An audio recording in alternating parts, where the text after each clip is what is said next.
All right, welcome back to part 3 of the Stihl MS180. So, anyways, I thought I'd show you a little bit of work, what I did a little bit, as you can kind of see. Let's see if I can get some light in here.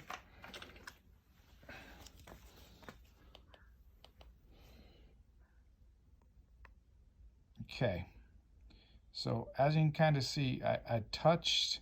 Yeah, it still has some scoring, but it's about as best I could for not having a hone. So hand lightly brushing and getting everything smooth where I don't feel anything with the finger. Kind of see a nice little combustion chamber up there. Not bad, huh? All I really did is you can kind of see those uppers. I said I wasn't going to touch them, but what I was seeing is right in, there and there. You can kind of see I beveled them a little bit and probably got I don't know, a degree or two off of there where it's going to be a little shorter blowdown. And I went and changed the roof. I don't have anything together yet, but I suspect about two degrees. And then with combination of, oh, look at that. Let's see. Yeah, there you go. Combination of looking at seeing what it is there. And so those are little bevels. There was a slight lip on a couple of them, casting flaws, where it was going to go straight across or possibly on a downward angle. So being that these were open transfer ports, I remember probably the first video saying, oh, there was no bottom. Well, of course there's no bottom. They're not closed, they're open, right? So anyways, you can kind of see we're going to throw it together. Didn't want to put a lot into this. This is, cheap saws. But so anyways, that's kind of it on that one. And then as the piston goes, I beveled the edges just a little bit where the transfers are. So I didn't take that much down. As you can kind of see, it's only slightly. So maybe a half a degree might be done there. And then the intake side, I changed the numbers by taking a little bit off of the skirt here. I didn't want to take too much. There isn't a whole lot. It's fairly tight looking at the old piston. So I didn't want to free port that side. So I don't feel like it's going to be an imbalance or anything.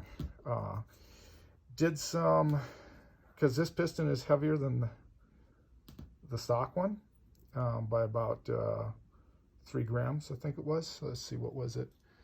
44 grams with ring, pin, or 44 grams for the stock one, OEM. And then this one was 47 grams.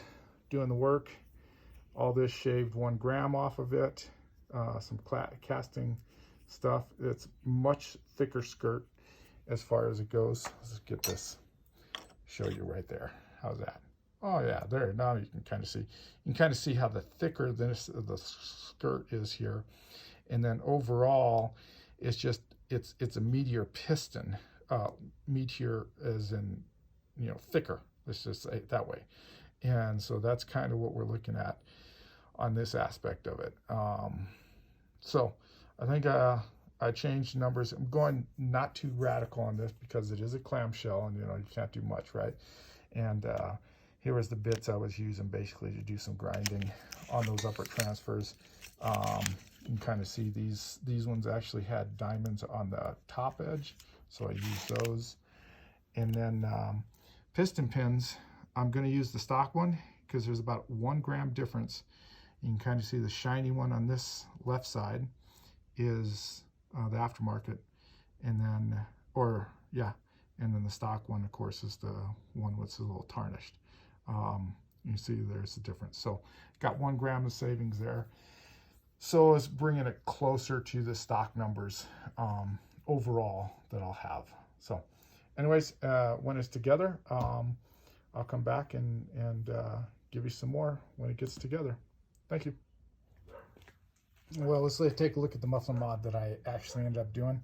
You remember I was showing you the choked up one, so I took a cutoff wheel, Dremel tool, cut out all those little bitty holes that were in there, reliefed the top here and the bottom with also a cutout wheel, and then just shoved a screwdriver in there to pry them open. So I can kind of see a lot more breathing. You know, it's not great at work, but or muffler mod. And then I will be using the screen just to make things legit. You know, I mean, people can take it out, not take it out, but it's still a good screen, so might as well, you know, use the spark arrestor, right? So as you can kind of see in there, it was like small slots. So now you can kind of see that I did the bottom, basically warbled it out. And let me show you.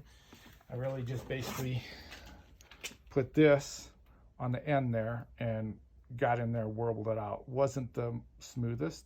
It's a rough, you know, grinding bit. So anyways, that's what we're looking at as the muffler mod.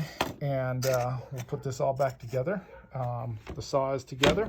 So now it's basically getting the muffler on and firing it up. All right, that'll be the next part of this.